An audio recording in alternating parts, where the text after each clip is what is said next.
E aí, pessoal, beleza? Eu sou Carlos Kanashiro e esse é o canal do Canas. E esse é o quadro Relatos Pessoais. E hoje o entrevistado é o Luciano Matheus, grande amigo meu e grande mestre de judô. E aí, mestre? Beleza? Tudo bom, Carlão? É um prazer estar aqui contigo, um amigo de longa data. Vamos falar um pouquinho sobre judô aí. Então, mestrão, conta pra gente como que começou tua história no judô. Carlos, eu me motivei a fazer judô a partir da Olimpíada de 1980, muito tempo atrás. Assisti a Olimpíada, gostei. Eu era morador de Osasco na época, pedi para minha mãe e ela encontrou uma academia em Osasco, chamada Yanagimori. Comecei a praticar judô, o negócio começou a ficar um pouquinho mais sério, comecei a competir, ter alguns resultados. Aí eu passei em educação física na cidade de Bauru.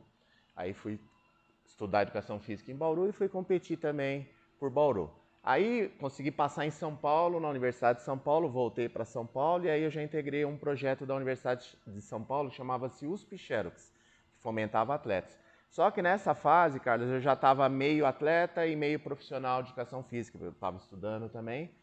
E aí, depois disso, já mais como profissional de educação física, eu prestei um concurso na cidade de Barueri e ali foi o meu grande local de trabalho, porque eu fiquei por 16 anos, mais como técnico do que como atleta, e ali a gente chegou a formar até medalhista olímpico.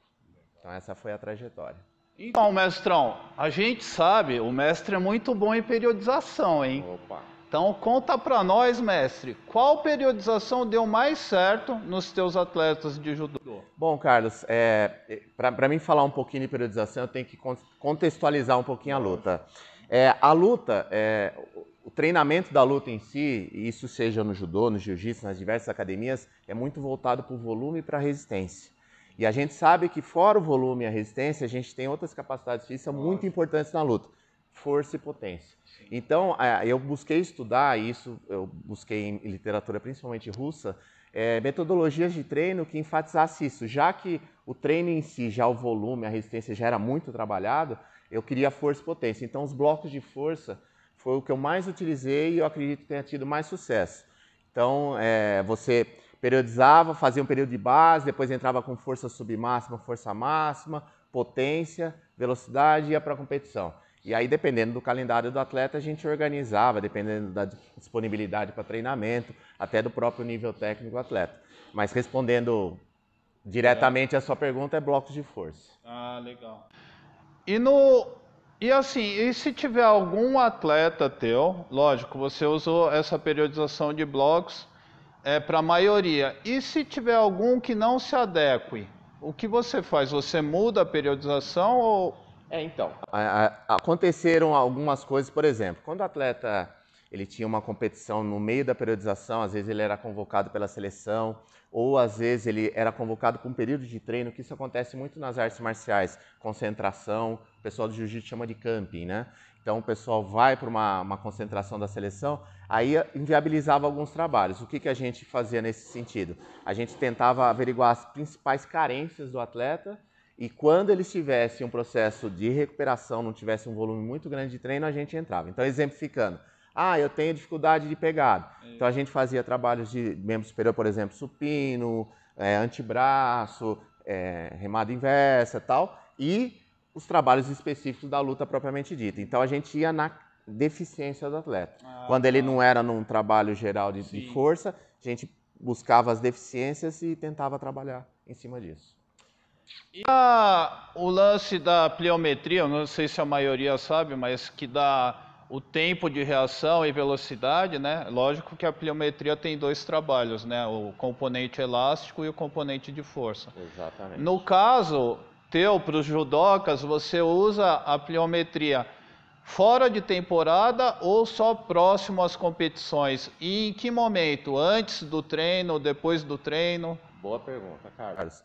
A pliometria, primeiro, ela não pode ter, o atleta não pode estar vindo de lesão ou estar lesionado, porque é um método de treinamento muito intenso.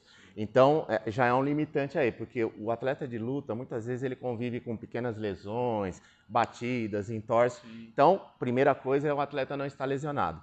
Aí, a partir daí, a gente normalmente fazia um bloco de força um período que a gente chama de especial com trabalhos pliométricos, com a ênfase, interessante falar nas artes marciais e principalmente no judô, de membros superiores. Sim. Então a gente fazia batidinhas de braço em diferentes alturas, lançamento de implemento, medicine ball, supino lançado.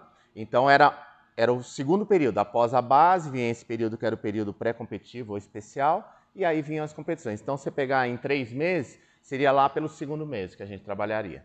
Baixo volume, sim, alta intensidade, primeira sessão do dia. Então, a gente tinha que ter uma organização, se o atleta treinasse à noite, seria de manhã, se o atleta fizesse o treino técnico de manhã, às vezes como aquecimento, pós um breve aquecimento, já fazia o trabalho pliométrico. Tá. E a pliometria, ela só é válida, só é eficiente quando o cara mantém o ritmo de movimentos perfeitos, né? Porque saiu disso... Perfeito. A pliometria, como é um trabalho de 100% de intensidade, então o que caracteriza a pliometria?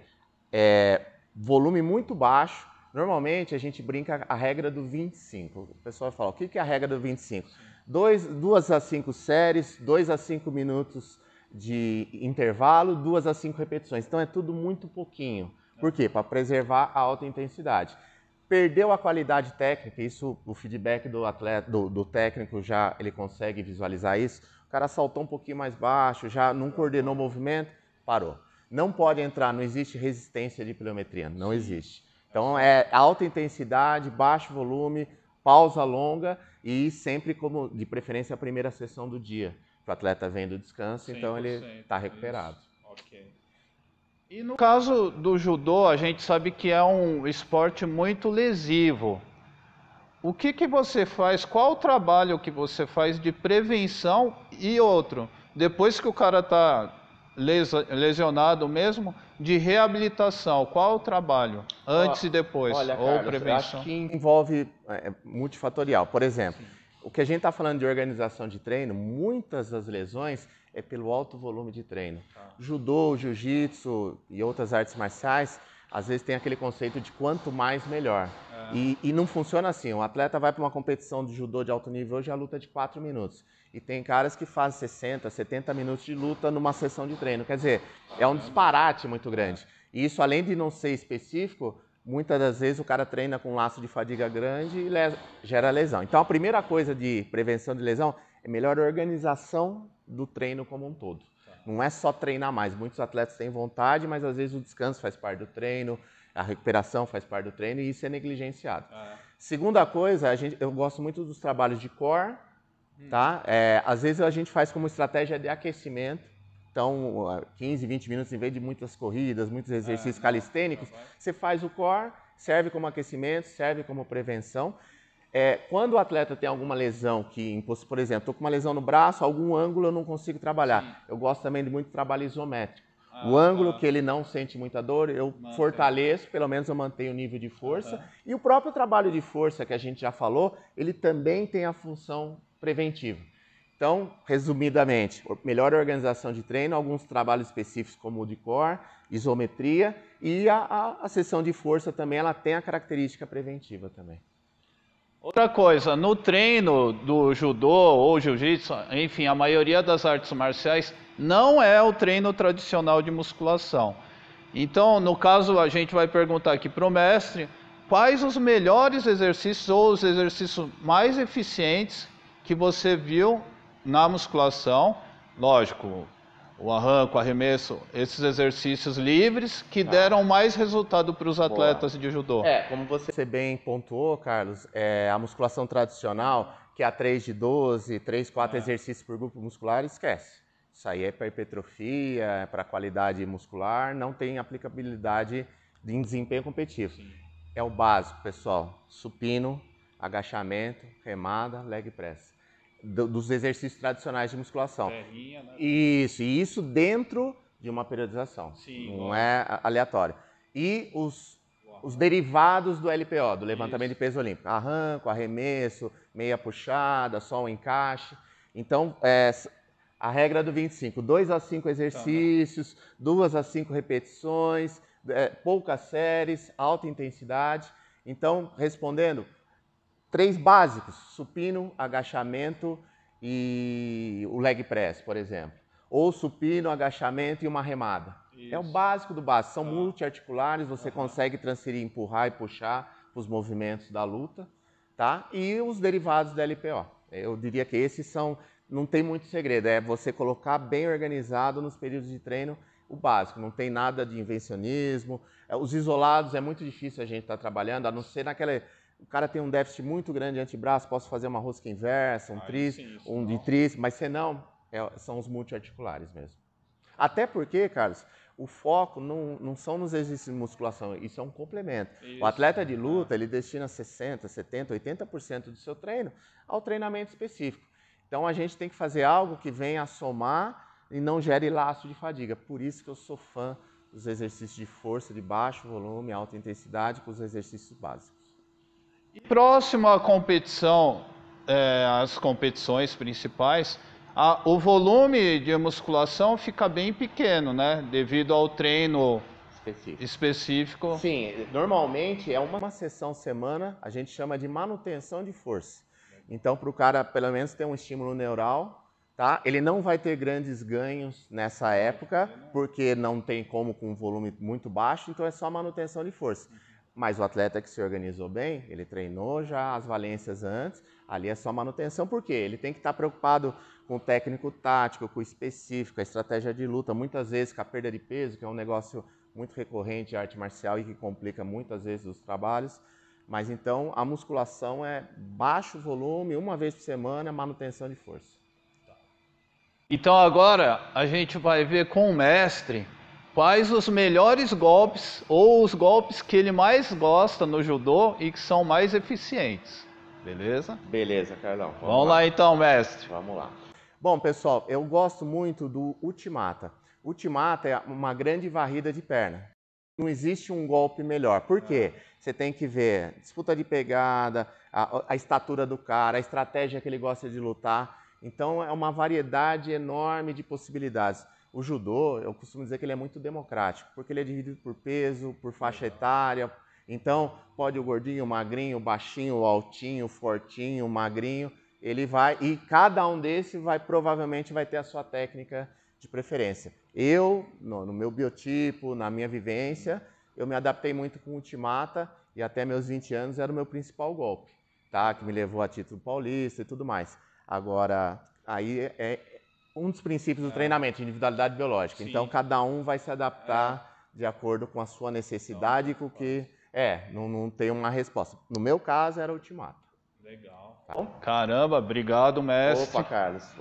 Foi um prazer estar aqui com você. Igualmente, imagina. Sucesso aqui no estúdio do mestre, que a gente vai mostrar daqui a pouco, beleza? Bom, já que você me deu essa oportunidade, Carlos, vou fazer o meu jabazinho.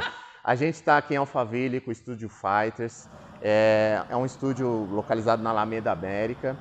Nós temos várias modalidades de luta. O judô, pela minha vivência, acaba sendo o carro-chefe, judô adulto e infantil, mas nós temos jiu-jitsu, nós temos boxe, muay thai, capoeira. Então, convido a todos os assinantes, os que estão visualizando, os que gostam do Carlos e puder comparecer aqui. A gente vai dar uma semana de aula grátis aí. Quem falar, vi no canal do Carlão, do Carlos, canal X. Isso, quem trouxer aqui já tem uma semana de aula grátis. E vem conhecer o Estúdio Fighter, aí será um prazer recebê-los. Aí, pessoal, aproveita, hein? Aí, obrigado. Muito obrigado. Valeu, Carlos. mestre. Valeu, tamo junto. Então, pessoal, relatos pessoais é isso. É a história dele que serve como um aprendizado para vocês ou até um incentivo para começar a fazer judô ou algum outro esporte de luta também. Então a gente fica por aqui. Obrigado a todos. Se você gostou desse assunto, se inscreve no canal, estoura o like aí e compartilha com a amiga. É nóis!